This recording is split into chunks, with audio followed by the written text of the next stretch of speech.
For today's headlines, Metro Manila under Alert Level 3 Saturday. Government cushions oil price hike effects.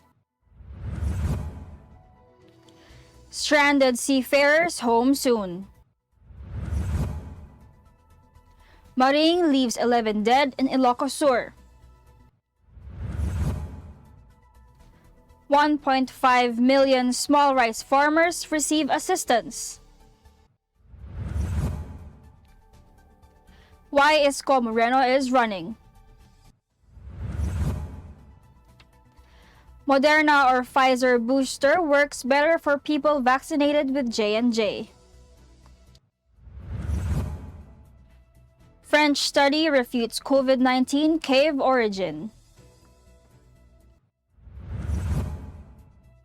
Good morning, I am Venice Bautista and this is Tribune News on Cue. Today is October 14, 2021, and these are the latest news this Thursday morning. Metro Manila would shift to a more lenient quarantine level starting Friday after it saw a downward trend in coronavirus infections the past 2 weeks, according to Malacanang.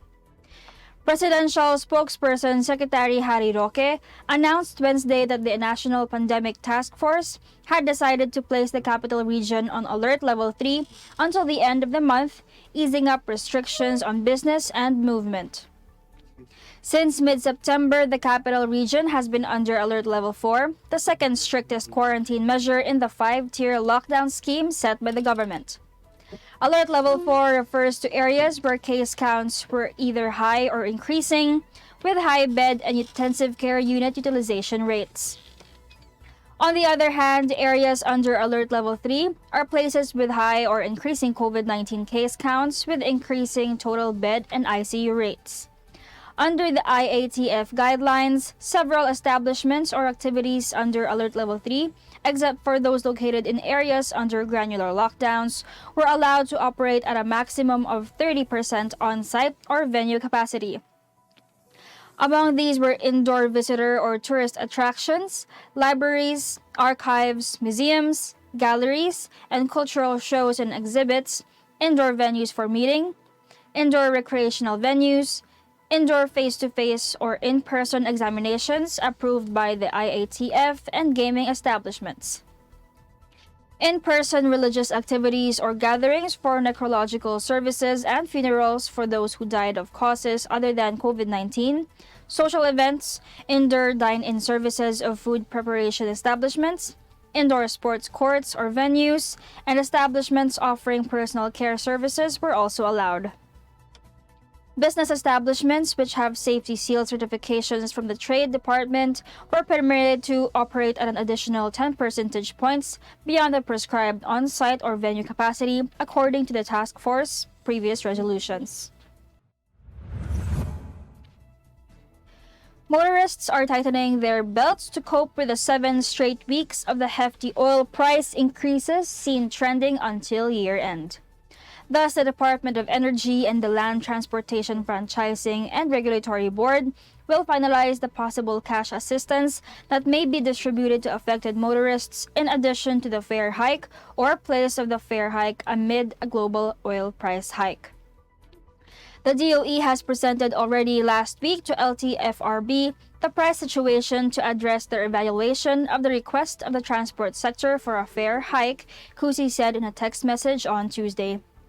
In case fare hike will not be possible or insufficient, the DOE and LTFRB are likewise discussing now the computation of possible additional cash assistance that may be distributed in addition to the fare hike or in place of the fare hike, he added.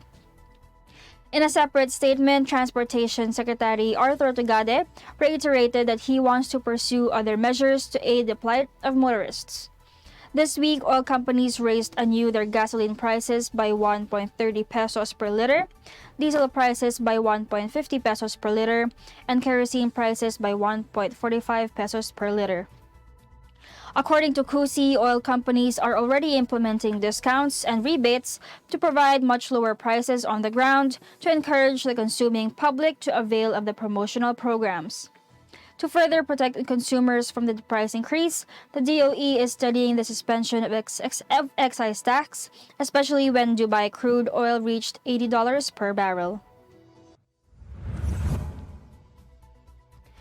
The Maritime Industry Authority, or Marina, on Wednesday aired hopes that it could bring home the 29 Filipino seafarers currently stuck in 4 fishing vessels near a port in Xiamen, China.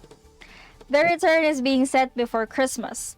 In a virtual presser, Captain Jeffrey Solon of Marina's Office of the Deputy Administrator for Planning said the agency has communicated with the Department of Foreign Affairs for proper disposition. The DFA said it has sent initial help to the Filipino crew on board the 4 Han-Rong fishing vessels in Xiamen. The DFA is focused on the situation until such time that they are repatriated, he said. Communication by the DFA team to Xiamen is still ongoing, as per DFA Assistant Secretary Enrico Foss. So far, the development is good, with the help of the Department of Labor and Employment and Philippine Overseas Employment Administration, Solon added. The Seafarers Empowerment Advocates Network on October 5 sought help on the dire condition of the 29 fishermen and crew members of Han-Rong 369, 366, 362, and 363 who were abandoned by the manning agency Global Marine Resource and Offshore Services. Meanwhile, Marina Administrator Vice Admiral Robert Empedrad revealed that the interagency task force has already approved the increase in inbound flights capacity from 2,000 to 3,000, heeding the request of licensed manning agencies in order for other Filipino seafarers to return after serving beyond their contracts. Tribune News on Q will be back after these short reminders. Botomoto Halalan 2022, the Daily Tribune special coverage.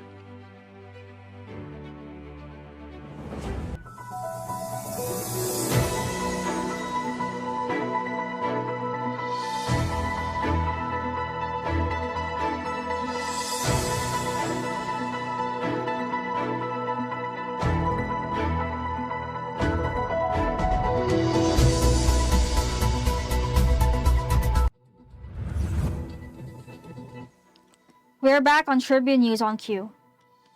At least 11 individuals, including an 84-year-old pastor, reportedly died amid the heavy rains and strong winds brought about by Typhoon Maring. Sergeant Edward Darcis reported that Pastor Marvin Lagmay of Barangay Baliw Laud, Anita Agpalo of Baliw Daya, and Rosita de Guzman of Barangay Maynganay Sur died during the typhoon. Police said that the pastor was trapped inside their chapel where he slept Monday night, and due to fear, he allegedly suffered a heart attack. Agpalo, meantime, was also trapped and died inside their house, while de Guzman was carried away by a strong current caused by floods. In Sitio Cayapa Poblacion, Suyo Town, Juan Salvador Padsing was also swept by a strong current along the river. Jose Javillo of Barangay Candalican, Santa Cruz was believed to have drowned during the storm. And meanwhile, an unidentified body of a female was discovered along the shoreline of Patpata, 2nd in Candon City, while Juanito Velasco, a retired BFP personnel, and his son Arnel and Virginia Castro of Barangay Baliw Laud were reported missing.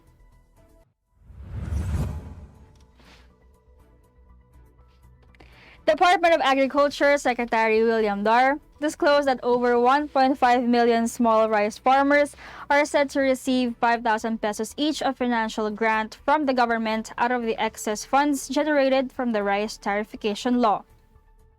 Dar made the announcement in a separate gathering of the 13th National Rice Technology Forum held in Alang-Alang and at the launching of various of the Department of Agriculture in Abuyog Leyte on Tuesday. The DA chief noted that the government was able to accumulate over 7 billion pesos funds out of the taxes derived from the rice tariffication law in the years 2019 and 2020.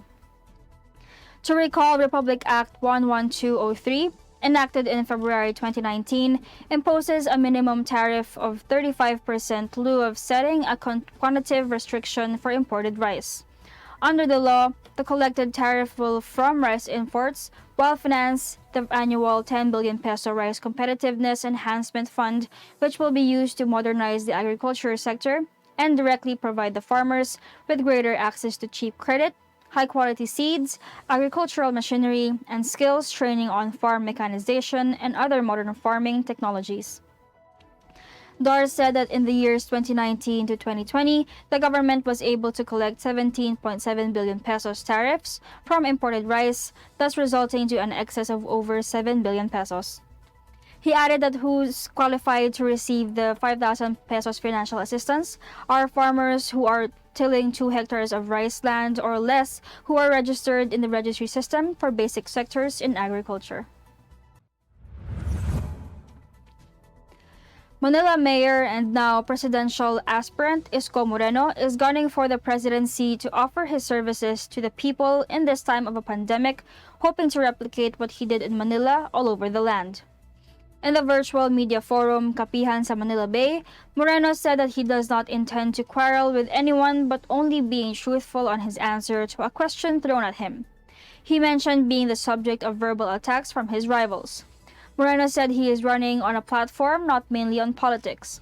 He is banking on what he did to Manila where fast and quick actions were done effectively, like the fight against COVID, hunger, job creation, continuation of online studies, and housing.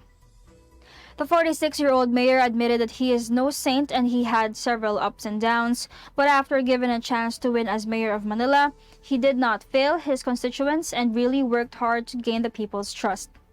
He said that his choice of running mate, Dr. Willie Ong, who has no politics in his, explains his reason for running. He said, and I quote, "We must heal our people. The real enemy is COVID. Let's learn to live with it," end quote. He reiterated that he is not and will never be a secret candidate of the Duterte administration, even challenging his critics to read back many of his criticisms of the national government. On the withdrawal of veteran TV and radio broadcaster and former Vice President Noli de Castro from his senatorial bid as a member of Acción Democrático, Moreno said that it is his personal decision. Tribune News on Q will be back. Stay with us. Boto Moto Halalan 2022, the Daily Tribune special coverage.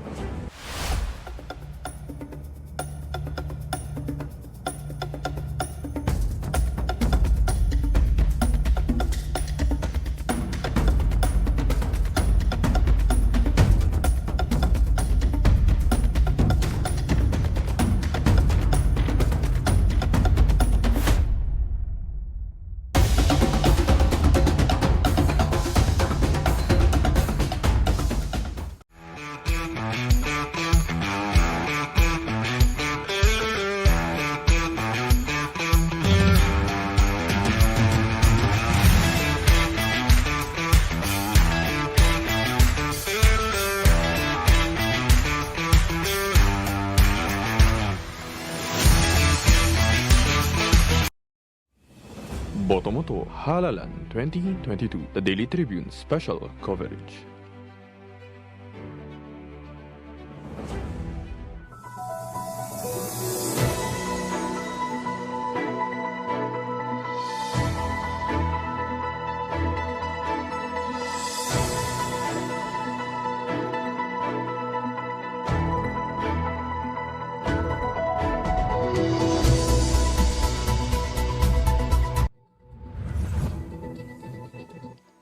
You are still watching Tribune News on Q. In other news, people who receive Johnson & Johnson's COVID-19 vaccine may benefit from a booster dose of Pfizer or Moderna, preliminary results of a U.S. study published Wednesday showed. The study, funded by the National Institutes of Health, was eagerly awaited in the United States because it looked at the possibility of mixing vaccines using a different vaccine than the initial doses for the booster shot, which is not currently allowed in the country. The study was conducted on 458 adults who had been vaccinated with one of 3 U.S.-approved brands, Pfizer, Moderna, or J&J, for at least 12 weeks. These 3 groups were each divided into 3 new groups to receive one of the available vaccines as a booster. The 9 groups consisted of about 50 people each. Researchers then analyzed antibody levels 15 days after the booster shot. For people originally inoculated with J&J, antibody levels were 4 times higher after a J&J booster, 35 times higher after a Pfizer booster, and 76 times higher after a Moderna booster. And antibody levels for those who had originally received Moderna shots were higher irrespective of the booster vaccine administered, when compared with those who had initially received Pfizer or J&J, the study said. Additionally, no safety concerns were identified after booster doses were administered, it found. The study, which has not yet been peer-reviewed, has several limitations, however. The number of participants was small, and the immune response could evolve over time beyond the 15 days observed during the study. Important not to get too carried away with the findings, tweeted Peter Hodes, a professor at Baylor College of Medicine. Results from trials on a second J&J booster shot conducted by the company itself were impressive, he said. The NIH study should fuel discussions by a U.S. Food and Drug Administration expert committee, which is scheduled to consider applications for a booster dose from Moderna and J&J on Thursday and Friday, respectively. A new French study has dismissed a cave in Mojiang County, southwest China's Yunnan province, as an origin of SARS-CoV-2, the virus that causes COVID-19. The study, published online on the journal Environmental Research in late September, also rebuts lab leak speculations that link the virus to several miners working in the county in 2012. A retrospective analysis of their clinical reports showed that the miners had displayed symptoms very different from those shown by COVID-19 patients, Sputnik News agency reported. One must also wonder why a virus which killed more than 5 million and infected more than 200 million in 18 months did not cause any illnesses in 7 years, from 2012 to 2019, the study read. Dismissing the Mojiang mine theory leaves the laboratory leak narrative without any scientific support, thus making it simply an opinion-based narrative, it added. In March, the World Health Organization released a report on the origin of the virus that was based on the findings of a team of Chinese and international experts who conducted a month-long investigation in China. And according to the WHO report, the virus jumped from bat or pangolin to humans and did not escape from a Chinese laboratory.